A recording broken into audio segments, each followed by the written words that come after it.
As imagens os católicos adoram. Quantas vezes nós já criamos atritos ou desconfortos por esse tipo de compreensão? Para ser direto, os católicos não adoram as imagens. Nunca nós adoramos imagens. Nunca houve isso na história do catolicismo. Mas é algo que muitas vezes se usa contra os católicos, e digo para você, é muito ofensivo. Sei que já lhe perguntaram, mas por que vocês adoram imagens? É uma pergunta que dói lá no coração da gente. E não precisaria ser assim, porque basta uma compreensão para entender que não há, de forma alguma, adoração. E eu vou explicar por quê. Só para dar um exemplo. Uma senhora muito simples, por exemplo, do interior, de um estado. Ela tem lá uma imagem de São Francisco de Assis. Se você perguntar a essa senhora muito simples, da roça, Dona Maria, a senhora adora essa imagem? Ela vai dizer, não, meu filho. Essa imagem é a imagem de São Francisco de Assis. A gente adora só Deus. Essa resposta é imediata para qualquer católico, para qualquer cristão. Então não há adoração de imagens, de forma nenhuma.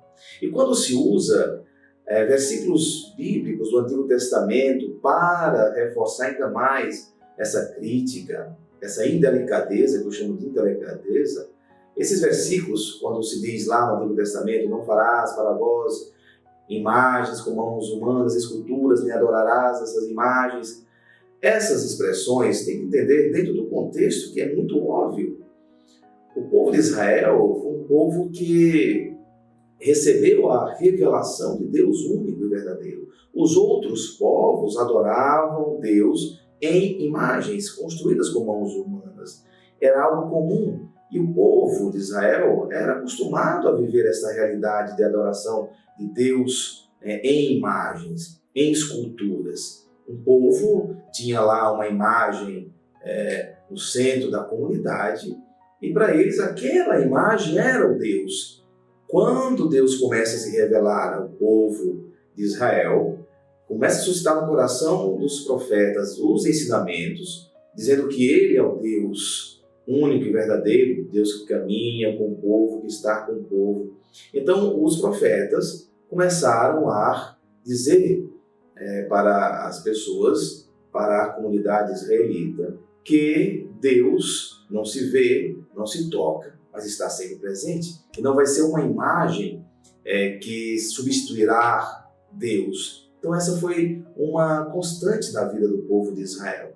Quando o povo sai do Egito, da escravidão, e vai para a terra prometida, conduzida por Moisés, toda essa história que a gente conhece, em um determinado momento, as pessoas se arrependem, choram as cebolas do Egito, e eles constroem para eles, pegam os ouros de todas as pessoas e constroem um bezerro, chamado bezerro de ouro, e começa a adorar aquele bezerro como Deus. Então isso foi condenado por Moisés, uma atitude de um retorno, de um voltar àquela devoção primitiva.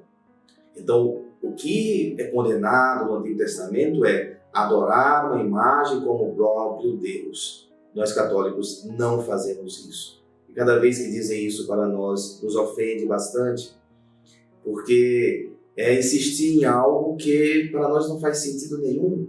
E às vezes se busca conquistar cristãos para determinadas denominações em nome de fazer esse tipo de confusão na cabeça das pessoas. E aí, criando uma certa desconfiança, as pessoas ficam duvidando, mas os católicos adoram imagem. Não adoramos imagem. As imagens, elas têm 3 finalidades dentro do catolicismo. Primeiro que elas sempre existiram, elas sempre fizeram parte da caminhada do povo, por meio de ícones, por meio de pinturas. Se vamos nas catacumbas antigas, onde enterravam os primeiros cristãos, mártires, ali já havia pinturas, ícones, representações. Então as imagens, elas tiveram essa primeira finalidade também de comunicação, de aproximação. E aquelas pessoas que não sabiam ler e escrever viam nas imagens uma forma de contato com o sagrado, de contato com as Sagradas Escrituras. As imagens, elas também têm o poder de nos unir. A imagem é um símbolo. O símbolo é aquilo que une. O símbolo é diferente do diábolos, aquilo que divide, aquilo que separa. Os símbolos é o que une, faz convergir. Então, uma imagem faz com que uma comunidade esteja fixada num ponto comum. Isso ajuda na harmonização, na identidade, como, por exemplo, uma bandeira, a nossa bandeira do Brasil. Cada vez que a gente vê a bandeira do Brasil, tem um sentimento de patriotismo que nos une a todos, que nos iguala a todos. Quando a gente está em outro país e vê a bandeira do Brasil, ali faz com que a nossa visão, nossos sentimentos possam convergir naquela bandeira. Então, a imagem tem essa dimensão do símbolo, né? do fazer comunhão. A imagem também ela nos ajuda a sairmos de nós mesmos. A imagem tem algo como a arte, a imagem é arte. Então, diante de uma imagem, nós temos aquilo que é necessário numa vida de oração, na espiritualidade, é o êxtase, é o sair de si. Então, a imagem nos atrai, faz com que nós, olhando para a imagem, nós tenhamos essa atitude de saída, né? de quebrar o egoísmo ou em si mesmar-se para nos abrir a algo externo a nós, porque oração é um encontro. Então a imagem tem esse poder de nos atrair, né? de destronar o eu. Então a imagem tem esse poder como a arte. A gente vai num museu e diante de uma obra magnífica, belíssima, aquela obra, sobretudo para aqueles que entendem mais de arte, mas ainda eles têm aquela relação de troca com aquela arte.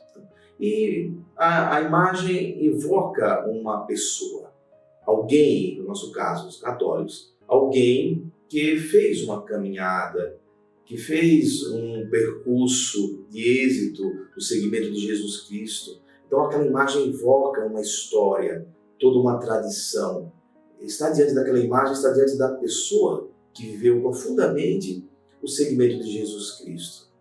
E a imagem, ela não faz parte de forma dogmática da nossa igreja.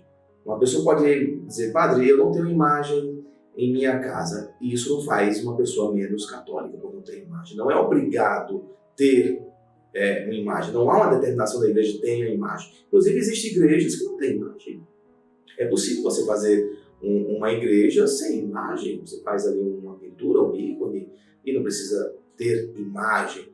Mas faz parte da nossa tradição, da nossa caminhada de fé, né, de 2000 anos. Então, nós católicos não adoramos imagens, não há nenhum tipo de possibilidade que isso aconteça, nem para as pessoas mais simples, nem para as pessoas mais eruditas. As imagens nos unem, sim, mas só adoramos a Deus. Uma imagem nunca vai substituir o lugar de Deus. Deus está acima de tudo, de todos. Deus é aquele que dá sentido a tudo aquilo que a gente vive. Então, nós, como humanos, buscamos na nossa fé diária elementos que nos ajudem a crescer e nos aproximar de Deus, isso sim. Então, que Deus me abençoe, que Deus esteja com você, que Maria Santíssima Virgem das Mercês esteja do seu lado nessa caminhada de fé. Grande abraço, o Senhor esteja convosco. Desça sobre vós a bênção de Deus que é Pai, Filho e Espírito Santo. Amém.